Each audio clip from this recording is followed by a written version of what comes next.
Une ancienne peur ne peut pas voir les nouvelles choses par Tenzin Wangyal Rinpoche. Du point de vue de l'ego, on dirait qu'il faille tout le temps contrôler le monde. Regardez la manière dont nous organisons tout. Une fois, quelqu'un m'a dit, vous avez fait énormément de choses. Les avez-vous planifiées? C'était un homme d'affaires. Et non, je n'ai rien planifié. Cela voulait dire pour lui que si j'avais planifié les choses, j'aurais réussi encore mieux.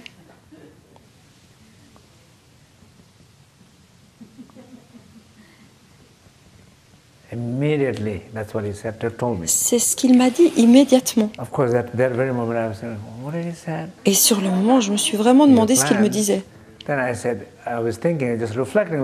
Mais ensuite, j'ai réfléchi à ce commentaire.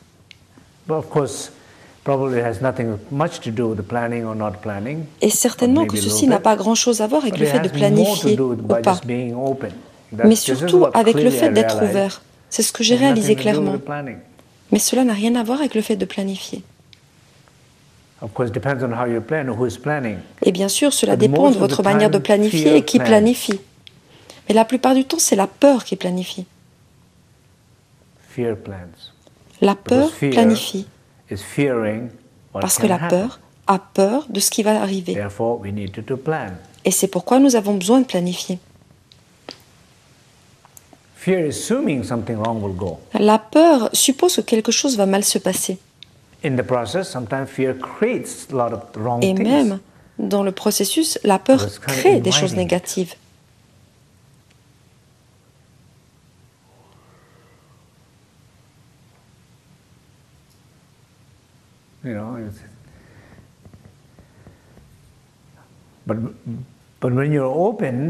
Mais quand on est ouvert,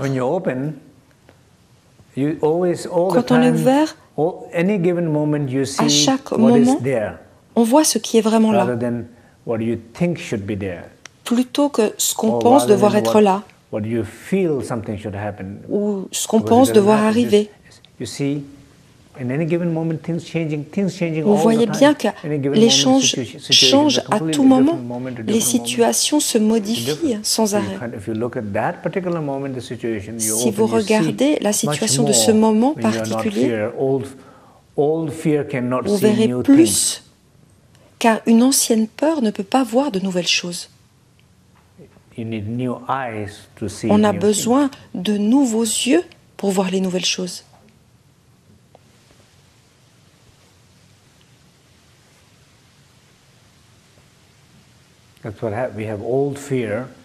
C'est pourquoi nous avons d'anciennes peurs qui habitent les nouvelles situations.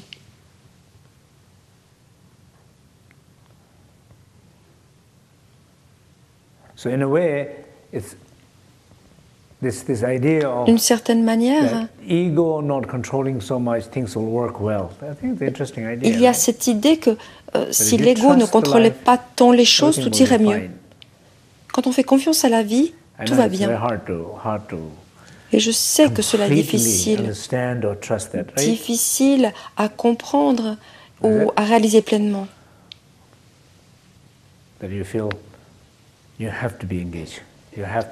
On a l'impression qu'on doit s'engager, qu'on doit s'impliquer, qu'on doit réparer, corriger, empêcher.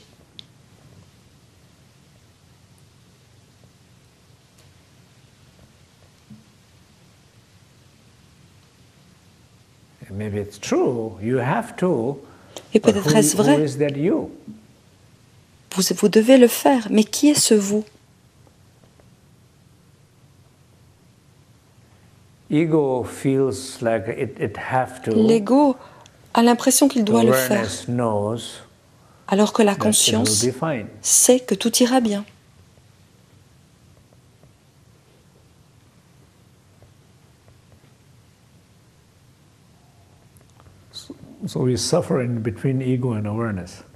C'est ainsi que nous souffrons entre l'ego et la conscience. Nous aimons la pleine conscience, mais c'est avec l'ego que nous passons notre temps. Je t'aime, mais je te verrai plus tard. Parce que là, il faut que je continue à marcher avec ma souffrance. Et vous revenez, vous dites, es-tu toujours là? Je te verrai plus tard parce que je dois encore gérer quelque chose avec ma souffrance, peut-être demain. Et c'est ainsi que l'on continue à souffrir.